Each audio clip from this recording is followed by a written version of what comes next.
बिस्मिल्लाहिर्रहमानिर्रहीम। अस्सलाम वालेकुम स्टूडेंट्स, उम्मीद है आप लोग खैरियत से होंगे। लास्ट वीडियो में हमने मैथमेटिकल मेथड का चैप्टर नंबर 10 स्टार्ट किया था और 10.1 के फर्स्ट 3 क्वेश्चन सीखे थे।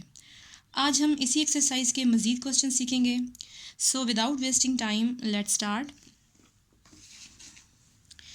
हियर इज़ क्वेश्चन नंबर 4, जो कि आप देख सकते हैं कि एक homogeneous third order homogeneous differential equation है। इसकी हम करेक्टरिस्टिक इक्वेशन लिखेंगे, उसको पुट करेंगे इक्वल टू 0 और उसके बाद हम यहाँ से d के रूट्स फाइंड करेंगे, यानी कि फैक्टर थ्योरम से।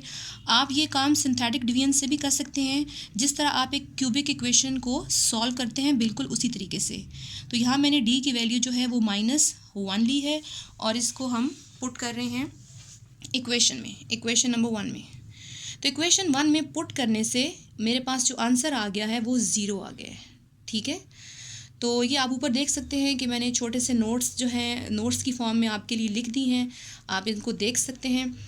उसके बाद जब हमारे पास 0 आंसर आ गया है तो 0 यानी d इज़ इक्वल टू -1 पे इक्वेशन ने हमें 0 आंसर दे दिया है। इट्स मीन d+1 जो होगा वो गिवन इक्वेशन का फैक्टर होगा, राइट।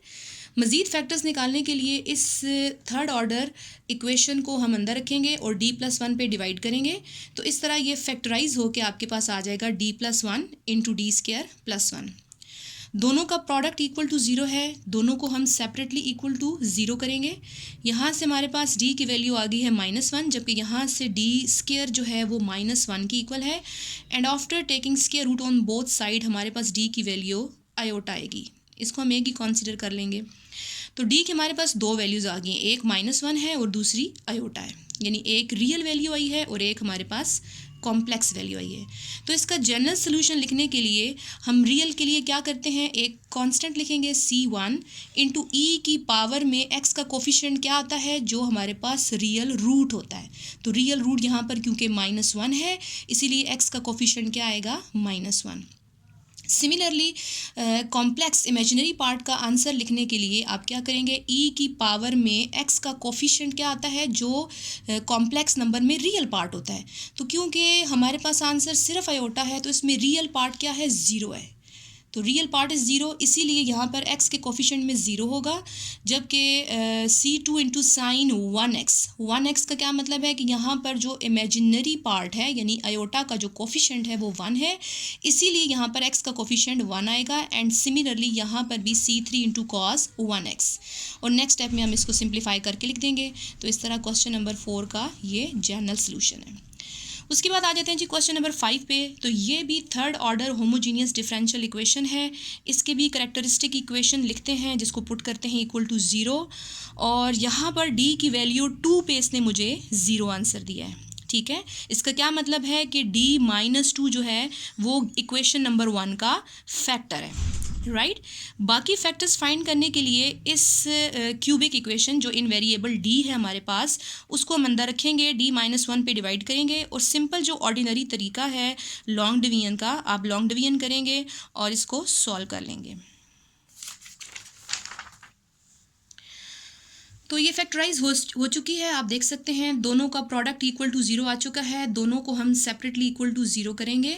यहाँ से d की वैल्यू आ गई हमारे पास 2, जबकि ये एक क्वाड्रेटिक इक्वेशन है, इसको हम फैक्टराइज कर लेंगे और हमारे पास दो फैक्टर्स बन गए हैं, d-2 इंटू d-2, यानी सेम फैक्टर्स बने हैं। यहाँ पर भी इनको हम अलग अलग इक्वल टू 0 करते हैं। तो आप देख सकते हैं कि d के हमारे पास 3 वैल्यूज़ तो आई हैं, बट ये रियल एंड रिपीटेड रूट्स हैं, राइट। तो इसके जनरल सोल्यूशन लिखने का क्या तरीका होगा, c1 plus c2 into X plus c3 into x² into E की पावर 2x, यानी वो रूट जो कि रिपीटेड में आ रहा है उसको आप x के पावर में e के पावर में x के कोफिशिएंट में लिखेंगे। तो ये तरीका होता है रियल एंड रिपीटेड रूट्स के सोल्यूशन, जनरल सोल्यूशन को लिखने का। उसके बाद क्वेश्चन नंबर 6 जो है उसमें भी सेम यही प्रोसीजर है, आप इसको देख सकते हैं, इसको सॉल्व किया गया है और यहाँ पर भी फैक्टराइजेशन हुई है। ये सारा प्रोसेस आप देख सकते हैं क्योंकि सेम वही चीज़ें हैं, मैं चीज़ें रिपीट नहीं कर रही यहाँ पर, आप इसको देख लें। ये दो फैक्टर्स बन चुके हैं, एक लीनियर फैक्टर है, एक क्वाड्रेटिक फैक्टर है। दोनों को हमने अलग अलग इक्वल टू 0 कर लिया है। नेक्स्ट पेज पे आप देख सकते हैं कि यहाँ पर हमारे पास आंसर्स आ चुके हैं। तो डी के हमारे पास कितने आंसर्स आए हैं? 3 आंसर्स आए हैं, क्योंकि क्यूबिक इक्वेशन थी इसीलिए -1 to 5 ये 3 रूट्स आपके पास आए हैं डी के।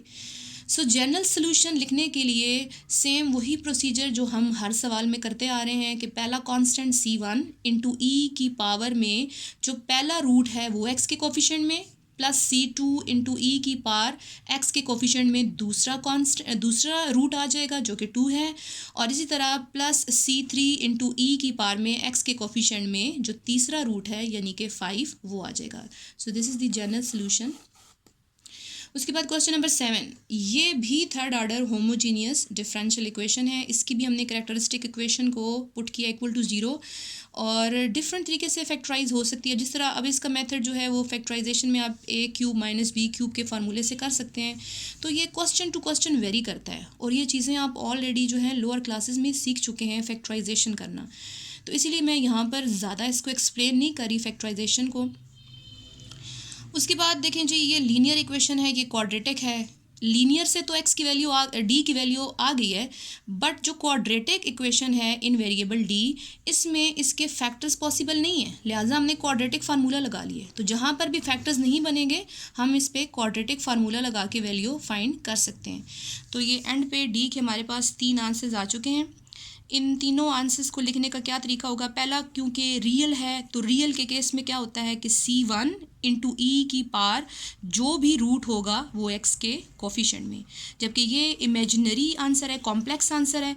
इसमें से जो रियल पार्ट है वो e की पावर में x के कोफिशिएंट में आएगा, जबकि C2 इंटू कॉस ये जो इमेजिनरी पार्ट है यानी आयोटा का जो कोफिशिएंट है 3 इंटू √3 डिवाइडेड बाई 2 ये यहाँ पर एंगल में आएगा, और इसमें एक यहाँ पर x का इजाफा कर लेते हैं, यहाँ मिसिंग है x, ठीक है। तो plus C3 into sine 3 √3 divided by 2 into x, यानी इमेजिनरी पार्ट जो है यहाँ पर एंगल में x के कोफिशिएंट में आ गया। उसके बाद क्वेश्चन नंबर 8 उसमें आ जाएं। अब ये fourth order homogeneous differential equation है, ठीक है। प्रोसीजर इसका भी सेम है, ये सिर्फ फोर्थ ऑर्डर हुई है, बाकी प्रोसेस तो सेम ही है। इसकी कैरेक्टरिस्टिक इक्वेशन को हम पुट करेंगे इक्वल टू 0, और यहाँ पर भी हम हिट एंड ट्रायल मेथड से यानी जो फैक्टर थ्योरम के तरीके से हम वैल्यूज़ निकालते हैं वेरिएबल की, जो फोर्थ ऑर्डर इक्वेशंस होती है, सेम उसी तरीके से हम इसको सॉल्व करेंगे।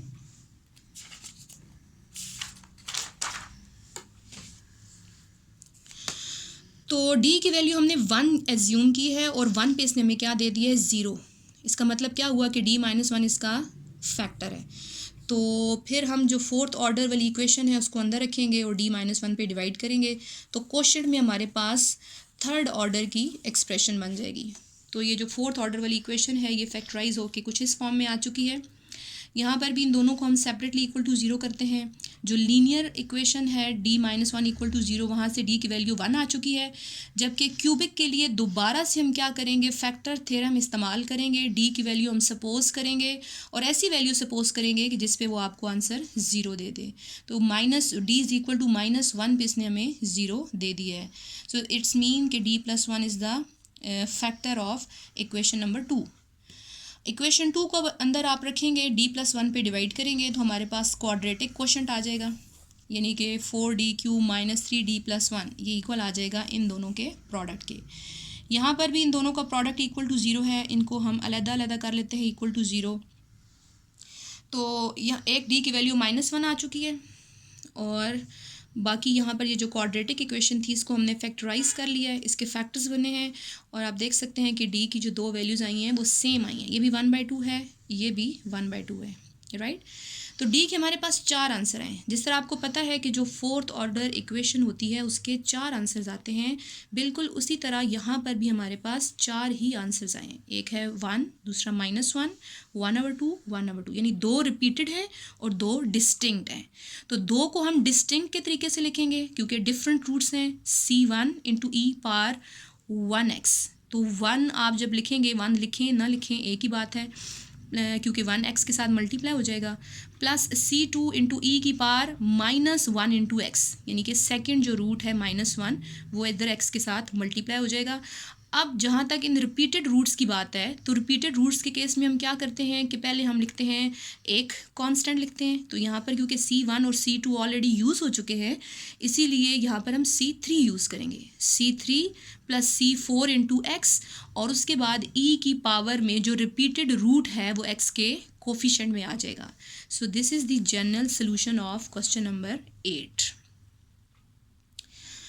उसके बाद है जी क्वेश्चन नंबर 9। क्वेश्चन नंबर 9 जो है वो भी fourth order homogeneous differential equation है। इसकी करेक्टरिस्टिक इक्वेशन को हम ज़ीरो के इक्वल पुट करेंगे और यहाँ पर भी हम वैल्यूज़ निकालेंगे। डी की ऐसी वैल्यू लेंगे जिस पे वो हमें ज़ीरो दे दे। तो डी इज़ इक्वल टू 1 पे इक्वेशन नंबर 1 ने हमें ज़ीरो दे दिए, राइट। और इसका क्या मतलब हुआ कि D-1 जो है वो फैक्टर है इक्वेशन नंबर 1 का। तो बाकी फैक्टर्स फाइंड करने के लिए इक्वेशन नंबर 1 को अंदर रखेंगे, D-1 पे हम डिवाइड करेंगे। हमारे पास जो क्वोशंट आया है वो थर्ड ऑर्डर में डी की वेरिएबल डी में इक्वेशन आ गई है। तो इसका आप देख सकते हैं फैक्टराइजेशन, वो D-1 into D cube plus 3D² plus D-1। तो एक लीनियर है और एक क्यूबिक है। दोनों को हम क्या करेंगे, सेपरेटली इक्वल टू ज़ीरो करेंगे। एक से डी की वैल्यू 1 आ गई है, जबकि दूसरी क्योंकि क्यूबिक इक्वेशन है तो इसमें भी मज़ीद आपको फैक्टर थ्योरम यूज़ करना है। डी की वैल्यू आपने सपोज करनी है और ऐसी वैल्यू सपोज करनी है जिस पे इस क्यूबिक इक्वेशन का आंसर ज़ीरो आ जाए। तो डी इज़ इक्वल टू 1 पे इसने हमें ज़ीरो दे दिया है। सो D-1 जो है वो इसका एक फैक्टर बन जाएगा। और इसी तरह मज़ीद हम इसको क्या करेंगे, क्यूबिक इक्वेशन को एक्सप्रेशन को अंदर रखेंगे, D-1 पे डिवाइड करेंगे। तो ये हमारे पास क्वोशंट आ गया, ठीक है। तो जो क्यूबिक एक्सप्रेशन है वो इन दोनों के प्रोडक्ट के इक्वल आ चुका है, ठीक है। यहाँ पर भी इन दोनों को हम क्या करते हैं, सेपरेटली इक्वल टू ज़ीरो कर लेते हैं।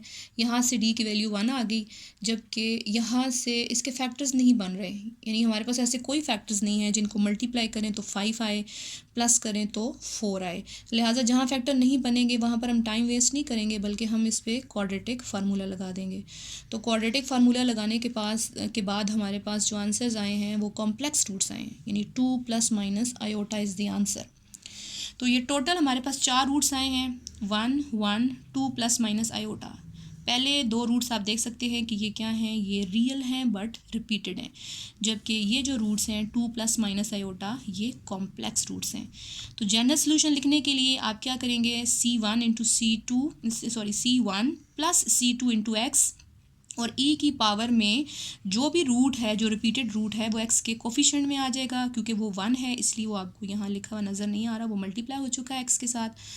प्लस e की पावर में जो रियल पार्ट है, इमेजिनरी रूट्स में से जो रियल पार्ट है वो e की पावर में x के कोफिशिएंट में आएगा, और जो इमेजिनरी पार्ट है वो C3 cos यहाँ पर x के एंगल के साथ आएगा। जो x का एंगल जो इमेजिनरी पार्ट है वो 1 है, तो यहाँ पर हमने 1 लिख दिया है, plus C4 into sine 1x।